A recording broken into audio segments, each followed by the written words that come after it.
Que la paix du Seigneur Jésus-Christ soit avec vous.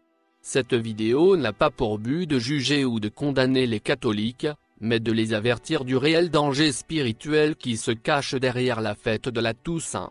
Comme beaucoup le savent déjà, la Toussaint est intimement liée à l'Halloween qui est une fête païenne et satanique. D'ailleurs étymologiquement les deux signifient la même chose. D'abord faisons un bref résumé de l'origine de cette fête. 300 ans avant Jésus-Christ, une société secrète de druides tenait sous son emprise le monde celte du vieux continent, y compris les Gaulois. Chaque année, le 31 octobre, ceux-ci célébraient en l'honneur de leur divinité païenne Samin, un festival de la mort. C'était la nuit où Samin revenait avec les esprits des morts.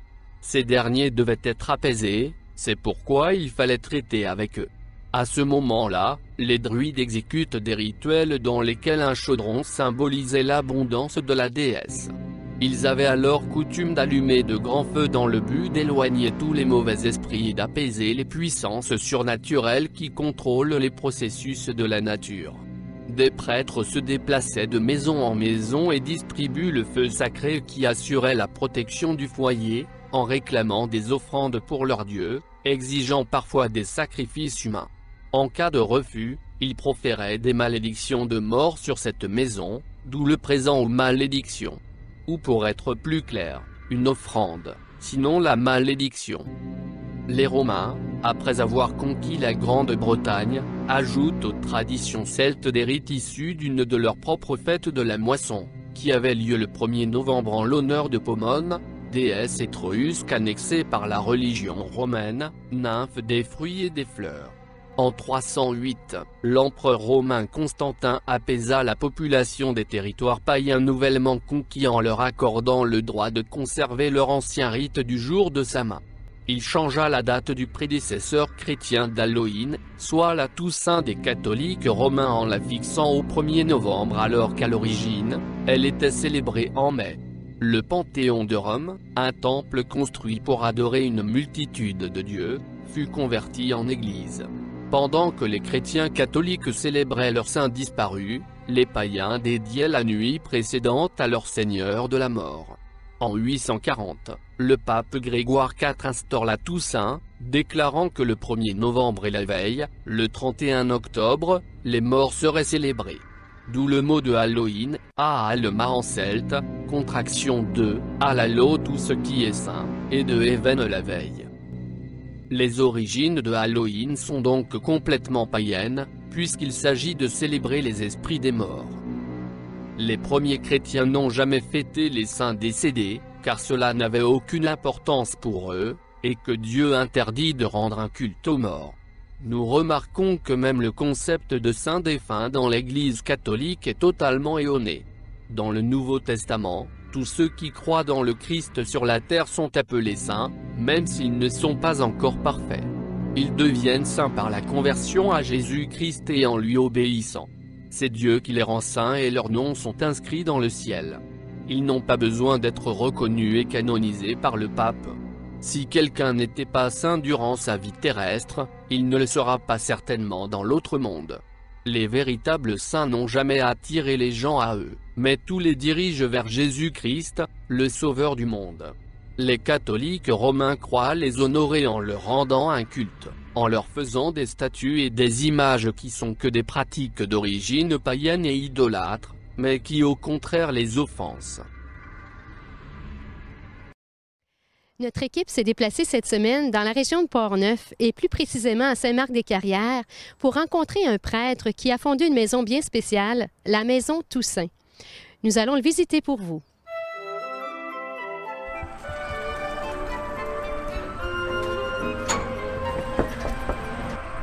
Bienvenue! Bonjour!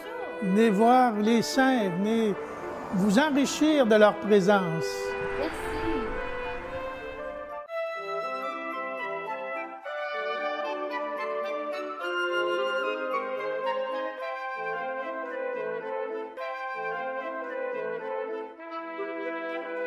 Voulez-vous nous expliquer comment a débuté cette maison Toussaint?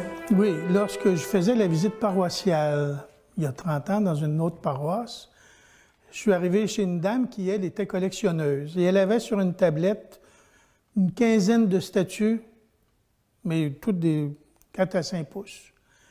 Mais ça m'a donné l'étincelle. Et à partir de ce moment-là, j'ai commencé à collectionner. Je l'ai dit aux gens de la paroisse. Puis, dans l'espace de 15 jours, j'étais rendu à 67 statues. Puis j'avais ramassé. Et là, c'est devenu comme un beau loisir pour un prêtre de collectionner les statues. Alors, j'ai visité les antiquaires, les magasins de statues, et c'est comme ça que... Puis j'en ai reçu beaucoup. Actuellement, j'ai 1100 saints différents de représentés, soit en statues, soit en icônes, soit en d'autres plaquettes qui ne sont pas des icônes, mais qui représentent quand même des saints. Les saints sont les premiers à protester et à refuser une telle idolâtrie.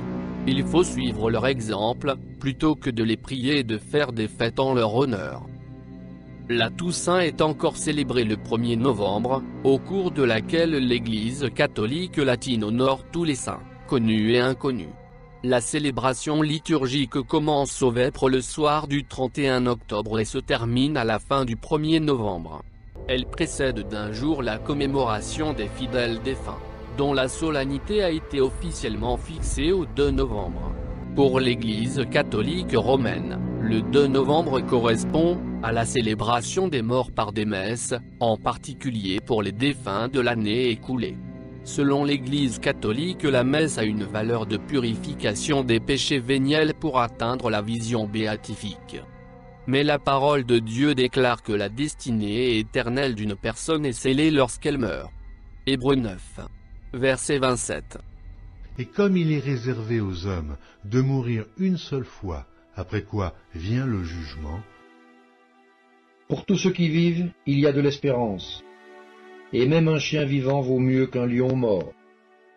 Les vivants, en effet, savent qu'ils mourront. Mais les morts ne savent rien. Et il n'y a pour eux plus de salaire, puisque leur mémoire est oubliée. Et leur amour, et leur haine, et leur envie ont déjà péri.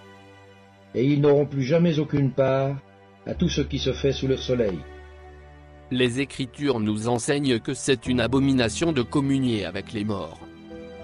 Deutéronome 18, versets 9 à 14. Lorsque tu seras entré dans le pays que l'Éternel, ton Dieu, te donne, tu n'apprendras point à imiter les abominations de ces nations-là. Qu'on ne trouve chez toi personne qui fasse passer son fils ou sa fille par le feu, personne qui exerce le métier de devin, d'astrologue, d'augure, de magicien, d'enchanteur, personne qui consulte ceux qui évoquent les esprits ou disent la bonne aventure, personne qui interroge les morts. Car quiconque fait ces choses est en abomination à l'Éternel. Et c'est à cause de ces abominations que l'Éternel, ton Dieu, va chasser ces nations devant toi. Cette parole tirée de l'Ancienne Alliance est également valable pour la Nouvelle Alliance. Dieu est le Dieu des vivants, il apporte la vie éternelle par son seul sacrifice sur la croix de Golgotha. Les puissances des ténèbres ont été vaincues et Satan n'a plus aucun pouvoir sur ceux qu'il a rachetés par cette œuvre merveilleuse de rédemption. Satan est un trompeur.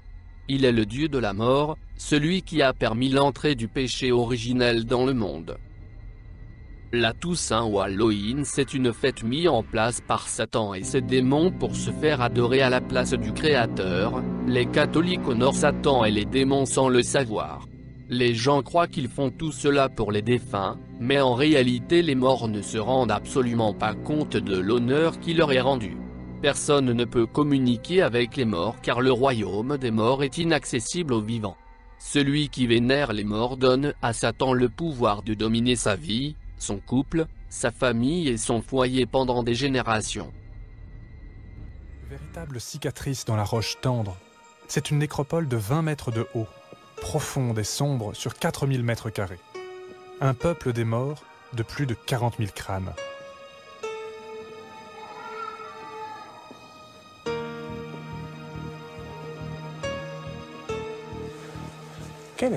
C'est quoi l'histoire de ce cimetière des Fontanelles?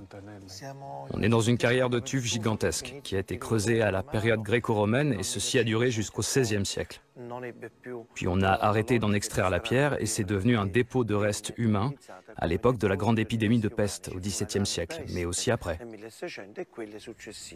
Espaces laissés vacants, ces carrières vont devenir un cimetière, véritable bric-à-brac de corps. À la fin du XIXe siècle, un prêtre, Gaetano Barbati, entreprend un classement systématique des ossements. Entre les deux guerres mondiales, le culte des crânes va réapparaître. Il choisissait une tête au hasard, il la consultait, il faisait un vœu.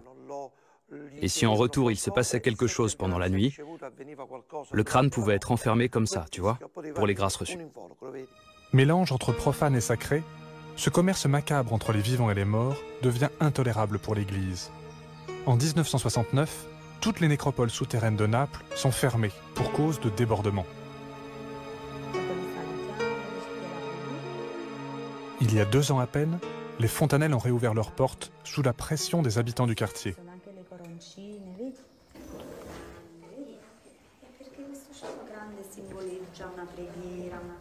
Bonjour. Bonjour. Excusez-moi, salut. Vous êtes en train de prier, là? Oui, on est en train de prier.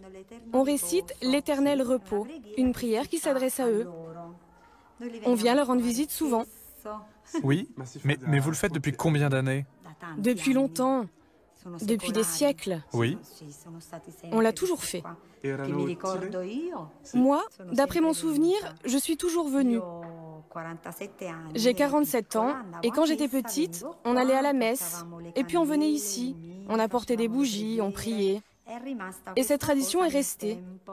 En fait, moi je viens avec mes petits-enfants. Eux aussi, ils récitent leurs prières. Aussi pour vous, les enfants? Oui, eux aussi. C'est quelque chose de positif pour vous? Et quand vous serez plus grand, vous allez continuer à venir ici? Tous les deux? Très bien. Merci. Eh bien, bonne prière. Au revoir.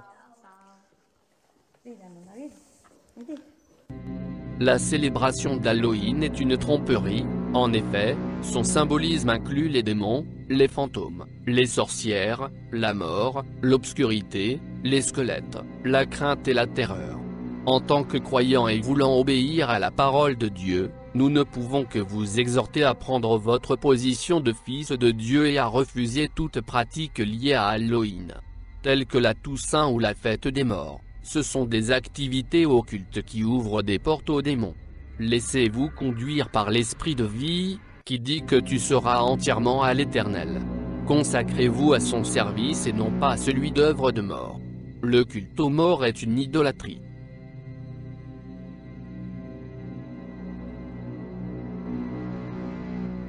Le culte aux morts.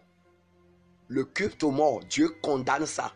Toute religion qui rend un culte aux défunts, la fête de Halloween, la fête de Toussaint, tous ceux qui rendent un culte aux morts pour célébrer les morts, toute religion qui fait ces choses, tout homme, toute femme qui font ces choses-là, c'est de l'abomination. Parce qu'un mort ne peut plus rien, il ne peut plus pratiquer, il ne peut plus participer à ce qui se fait sur terre. Il ne peut plus écouter la prière de quelqu'un sur terre. C'est pourquoi le livre d'Ecclésiaste chapitre 9 verset 4 à 6 dit: pour ceux qui vivent, il y a de l'espérance. Et même un chien vivant vaut mieux qu'un lion mort. C'est-à-dire quand tu meurs là, ta valeur est perdue. Toi milliardaire, le jour où tu vas mourir là, un chien aura plus de valeur. Un chien vivant aura plus de valeur que toi. Aujourd'hui tu es vivant, on te parle. Avec ta théologie, avec ta religion, avec ton savoir, ta science là. On te dit d'abandonner les idoles, tu ne veux pas l'abandonner. Mais le jour où tu vas mourir là, un chien aura plus de valeur que toi. C'est ce que la Bible dit ici, pour dire, pour tous ceux qui vivent, il y a de l'espérance. Et même un chien vivant vaut mieux qu'un lion mort. Un lion mort là, il ne peut plus même gronder, il ne peut plus rugir. Le lion mort là, même un rat peut passer devant lui, il ne peut rien faire. C'est ce que Dieu est en train de dire. C'est-à-dire le mort là, les défunts ne peuvent plus rien. Alléluia. Et il continue. Les vivants en effet savent qu'ils mourront, mais les morts ne savent rien. Celui qui est mort, il ne savent rien, il ne sait plus rien. Et il n'y a pour eux plus de salaire. plus que leur mémoire est oubliée. Tu m'entends très bien. Leur mémoire est oubliée, c'est-à-dire la mémoire de ceux qui sont morts là, c'est une mémoire effacée. Il n'y a plus rien dedans. Il n'y a plus rien dedans. C'est un corps vide, celui qui meurt. Et la Bible continue. Et leur amour, et leur haine, et leur envie ont déjà péri. Et ils n'auront plus jamais aucune part à tout ce qui se fait sous le soleil. Donc, ils ne peuvent plus participer à vos prières. Quand tu vas t'agenouiller devant dans un cimetière pour parler à un mort, à un défunt, à un saint, je ne sais quoi, on va aller prendre les reliques devant lesquelles on va te dire que tu vas prier, que tu vas t'agenouiller pour avoir gagné quoi? Pour gagner quoi? Quelle bénédiction? Bénédiction abominable, qui est en réalité malédiction. On va choisir les crânes des humains et on amène ça en plein culte, en plein lieu d'église. On dit que c'est l'église de Dieu. On amène des crânes humains, on va déposer dedans et on va dire que tout le monde va s'agenouiller pour prier dans ça. Et toi-même, tu vas rentrer dans cette ignominie. Et Dieu est en train de dire ici que toutes ces choses-là, les défunts ne peuvent pas participer. Ils n'auront plus jamais aucune part à tout ce qui se fait sous le soleil. Donc en réalité, quand vous vous adressez à ces choses et ils ne vous écoutent pas, et Dieu aussi ne vous écoute pas, qui est-ce qui vous écoute? C'est Satan. Son nom s'appelle Satan. Et il vous trompe. Repentez-vous. Ésaïe chapitre 8 verset 19 dit, si l'on vous dit, consultez ceux qui évoquent les morts et ceux qui président l'avenir, c'est-à-dire ceux qui parlent aux défunts, ceux qui parlent aux esprits de mort, la Bible dit, si l'on vous dit de les consulter là, qui évoquent les morts et qui prédisent l'avenir là, et qui poussent des soufflements, et qui posent des soufflements et des spires, il dit, si on vous dit de consulter ceux qui racontent des choses comme ça là, voici la réponse que vous allez leur donner. Répondez, un peuple ne consultera-t-il pas son Dieu? S'adressera-t-il aux morts en faveur des vivants? C'est l'Éternel qui parle. Si quelqu'un vous dit de venir, on va aller consulter un mort pour toi. On va aller parler, on va aller prier pour ta maman qui est déjà décédée là. C'est la réponse que tu vas lui donner. Répondez, un peuple ne considérera-t-il pas son Dieu? S'adressera-t-il aux morts en faveur des vivants? Quand tu vas prier pour dire, Saint Matthieu, priez pour nous. Saint Antoine, priez pour nous. Saint Thérèse, priez pour nous. Saint Chauve-souris, priez pour nous. Saint Chat, priez pour nous. Saint Lièvre, priez pour nous. Vous voyez? Tu vas citer tout ce que tu as dans la tête. Et tu vas dire, priez pour nous. Et qui sont déjà morts. Dieu dit ici là. Un peuple ne considérera-t-il pas son maître, son Dieu? S'adressera-t-il aux morts? Quand tu veux parler à Dieu là, est-ce que c'est aux défunts que tu vas parler? Et que les défunts vont parler à Dieu en ta place, en ta faveur? C'est Dieu qui parle ici, c'est Dieu qui te pose cette question. Réponds. Alors repentez-vous. Les temps sont finis. Alléluia. Ça c'est ce qui concerne le culte aux morts. Dieu est en train de déchirer ici toutes vos doctrines de religion, toutes les doctrines de vos religions idolâtres là. Dieu est en train de déchirer ces doctrines là. Parce que ces doctrines là sont anti-bibliques, extra-bibliques. Ça ne contient pas dans la Bible. Alléluia. Lévitique 20 verset 6, il dit, si quelqu'un s'adresse aux morts, vous voyez, le culte aux morts là, ça revient. Si quelqu'un s'adresse aux morts et aux esprits pour se prostituer après eux, je tournerai ma face contre cet homme et je le retrancherai du milieu de son peuple. Ça, c'est la colère de Dieu et c'est la mort. Tu seras frappé de mort, c'est ce que Dieu est en train de dire. Vous voyez, si quelqu'un s'adresse aux morts, c'est-à-dire aux défunts là, chaque année, on te dit que tu vas fêter la Toussaint et tu vas aller embellir le tombeau et tu vas aller dire, oui, ma maman est décédée, ah, je vais aller la saluer, je vais aller faire chaud là. C'est une abomination. Il ne peut plus rien, il ne peut plus t'écouter. C'est Satan qui se moque de toi. Vous voyez, Dieu dit, si quelqu'un s'adresse aux morts, C'est-à-dire si tu t'adresses à ta maman qui est décédée, à ton papa qui est décédé, à ton oncle qui est décédé, tu vas aller offrir des bougies, tu vas aller allumer des bougies ou mettre des fleurs à ta maman qui est décédée. C'est pas ta maman qui t'écoute. Parce que ta maman n'est plus là. Si elle n'a pas Jésus, elle serait en enfer. Elle serait en train de brûler en enfer. Si quelqu'un meurt sans Christ, c'est l'enfer. Si quelqu'un meurt dans ces choses, c'est l'enfer. Vous voyez? Et Dieu est en train de te parler ce soir. Il dit, je tournerai ma face contre cet homme et je le retrancherai de son peuple, du milieu de son peuple. Alors réponds-toi. Deutéronome 18, verset 11. La Bible dit qu'on ne trouve chez toi d'enchanteurs, personne qui consulte ceux qui évoquent les morts, ceux qui évoquent les esprits ou disent la bonne aventure, c'est-à-dire les esprits des morts. Vous voyez? Ou qui disent la bonne aventure. Tu vas aller consulter des visionnaires. On va te dire, hey, dans ce mois-là, il y a telle bénédiction qui t'attend. Dans ce mois-là, il y a telle chose qui t'attend. Tout pasteur qui commence à te raconter ces choses-là, c'est de la divination. C'est du satanisme. C'est de l'occultisme. Tout pasteur, tout prophète, ou tout homme qui se dit homme de Dieu, ou bien prêtre, ou bien leader religieux, qui se met à te rire, à te raconter ton avenir là. Il faut savoir que c'est Satan qui parle par sa bouche. Je te dis la vérité. Je te dis la vérité. Hein? Et c'est ça Dieu dit ici. Qu'on ne trouve chez toi personne qui consulte ceux qui évoquent les esprits. Ils vont parler aux esprits. Ils vont dire, ton papa a dit telle chose. Ton papa qui est décédé a dit telle chose. Quel papa? C'est Satan qui te parle.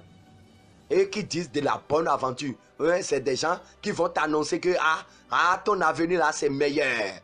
J'ai vu que ton mariage là sera beau. J'ai vu que là. Je te dis bien, tout prophète, tout bishop, tout pasteur, tout homme de Dieu qui va te dire ces choses là, c'est Satan qui parle par sa bouche. Sors de l'idolâtrie. Dieu n'est pas dans ces choses là. Alléluia. Le livre de 2 Corinthiens, chapitre 33, verset 6. La Bible déclare, il fit passer ses fils par le feu dans la vallée des fils de Hinnom. Ça, c'est des démons. Ça, c'est des idoles que les Israéliens adorent. Il observe les nuages et les serpents pour en tirer des pronostics. Regardez très bien votre Vierge Marie, votre statue de Vierge Marie là. Là où vous mettez un serpent sous ça. La Vierge Marie est toujours déposée sur un serpent. Demandez à vos responsables, qu'est-ce que représente ce serpent-là? En réalité, c'est l'esprit qui est dedans, qui est l'esprit de serpent, l'esprit de la reine de la côte, l'esprit de mamie, l'esprit des serpents, l'esprit de python. C'est ça qui est dans ça. Mais on vous a trompé que pour dire que c'est pour montrer que la Vierge Marie a marché sur le serpent. Qui vous a dit ça? Ce que Dieu a dit dans le jardin d'Éden, est-ce que c'est ça vous représentez comme ça? Satan se moque de vous. Repentez-vous. Repentez-vous. Vous aimez trop les images. Vous aimez trop les représentations. Vous allez même représenter des chauves-souris que vous adorez. Des rats que vous allez adorer. C'est vraiment honteux. C'est de la honte spirituelle. L'Éternel continue. Et qui s'adonne à la magie. Et il établit des gens qui évoquent les esprits et qui prédisent l'avenir. Et fit du plus en plus ce qui est mal aux yeux de l'Éternel, afin de l'irriter. Ça, c'est un roi israélien abominable qui a commis ses égarements. Et Dieu l'a condamné à mort. Vous voyez, Lévitique 19, verset 31. Lévitique 19, verset 31 déclare, ne vous tournez point vers ceux qui évoquent les esprits. Vous voyez, vous n'avez pas le droit de vous tourner vers ceux qui évoquent les esprits, ni vers les devins, c'est-à-dire les divinations. Celui qui vous annonce l'avenir, vous devez les fuir, c'est de la mort. C'est Satan qui parle à travers la bouche de ces gens-là. Et vous les écoutez pour souiller votre âme. Repentez-vous. Et il dit, ni vers les devins. Ne les recherchez point, de peur de vous souiller avec eux. Je suis l'Éternel, votre Dieu. Le Dieu qui vous a créé vous suffit, chers frères et sœurs. Le Deutéronome, chapitre 18, verset 10 à 11 déclare qu'on ne trouve chez toi personne qui fasse passer son fils ou sa fille par le feu. Ça, c'est un rituel que les Israéliens font, que les païens font en Israël. Vous voyez, ils font passer leur fils et leur fille à Baal, le dieu Baal, hein, que les gens utilisent aujourd'hui pour dire ballon, là, football, là. Voilà, le dieu Baal. Vous voyez, on va y revenir sur ça. Le dieu Baal. Vous voyez, c'est ça, Satan. Hein? Les gens offrent leurs enfants, leurs fils vivants comme ça, ils mettent ça dans le feu. Parce qu'ils aiment Satan plus que Dieu. Ils vont mettre Dieu, ce que Dieu a créé. Leur fils que Dieu leur a donné là, ils vont l'offrir à Satan, on va le brûler devant eux. Et ils ne vont même pas pleurer. Ça, c'est un rituel. Ça, c'est un rituel satanique qui se passait au milieu des peuples païens en Israël. Hein? Et Dieu est en train de condamner ça. Il dit qu'on ne trouve chez toi personne qui fasse passer son fils ou sa fille par le feu. Personne qui exerce le métier de devin, d'astrologie. Voilà. Voilà un autre cas, les astrologues. Ils ont pris d'assaut les radios et les télévisions aujourd'hui. Ils ont fabriqué des bagues magiques que Satan leur a fabriquées. Satan leur a offert pour polluer la terre. Et ils vont vous dire, venez, venez. Ah, j'ai telle bague magique. J'ai telle bague. Ils ne vont pas vous dire que c'est bague magique. Et ils vont vous dire, ah, ça c'est contre accident. Ah, ça c'est pour votre mariage. Ah, ça c'est pour votre affaire. Pour vos affaires. Ah, ça c'est pour votre bénédiction. Ah, ça c'est chaud là. Et vous allez payer. Ah, j'ai vendu ça à 1000 francs, 10 000. Et vous allez payer. Qui t'a dit qu'on peut payer le bonheur? Est-ce qu'on peut payer bénédiction? Est-ce que si quelqu'un a sa bénédiction, et si quelqu'un a de l'argent, il va te vendre son argent? Il va te vendre sa richesse? Mais il t'appelle pour dire qu'il a fabriqué une bague de bénédiction. Juste ce que Satan lui a donné. Et tu as couru pour aller payer ça à la radio. Pour souiller ton âme. Pour aller en enfer. Et c'est ça, Dieu est en train de condamner ici. Et il dit qu'on ne trouve chez toi personne qui exerce le métier de devin. Ceux qui vont regarder dans ta main pour dire, ah, il y a telle situation qui t'attend. C'est Satan qui t'appelle. Il invente des choses dans ta vie. Et tu crois à ces choses-là. Il va envoyer les démons pour les accomplir. Si tu ne fais pas l'alliance qu'il te demande de faire. En réalité, quand on voit ces choses sur toi, c'est pour t'annoncer que si tu ne rentres pas dans l'alliance de Satan, c'est que tu seras persécuté. Et quand tu vas commencer par persécuter, l'astrologue ou bien le charlatan qui t'a fait la divination, il va te dire, ah, je t'ai déjà averti. Hein. Ah, Dieu m'a montré telle chose sur toi, je t'ai dit. Et tu ne veux pas faire les rituels qu'on a dit. Le diable, il est menteur. Vous voyez? Et la Bible continue. Des personnes d'augure qu'on ne trouve chez toi aucun magicien. Vous voyez? Ceux qui font la magie. Les faux pasteurs. Aujourd'hui, qui vont aller porter les bagues magiques. Des bagues magiques qui vont porter au doigt pour vous tromper. Et vous allez tomber, et on va dire que ah, c'est la puissance de Dieu qui est en train de faire trembler les gens. La puissance de Dieu n'est pas dans la magie. La puissance de Dieu n'est pas dans la magie. Si c'est vraiment la puissance de Dieu, chaque dimanche, pourquoi c'est toujours vous qui tombez? Et vous tombez toujours les dimanches. Repentez-vous. Repentez-vous, les temps sont finis. Et la Bible continue. Qu'on ne trouve pas chez toi des enchanteurs. Personne qui consulte que ceux qui évoquent les esprits ou qui disent la bonne aventure. Personne qui interroge les morts. La Bible est claire, chers frères et sœurs. Mais vous ne voulez pas. Vous ne voulez pas. Repentez-vous. Le Seigneur vous aime. Le Seigneur vous aime. Repentez-vous. Les temps sont finis. Les temps sont finis. Le Seigneur vous tend la main. Le Seigneur vous tend la main. Quant à moi, je suis en train de vous avertir selon ce que Dieu m'a mis à cœur.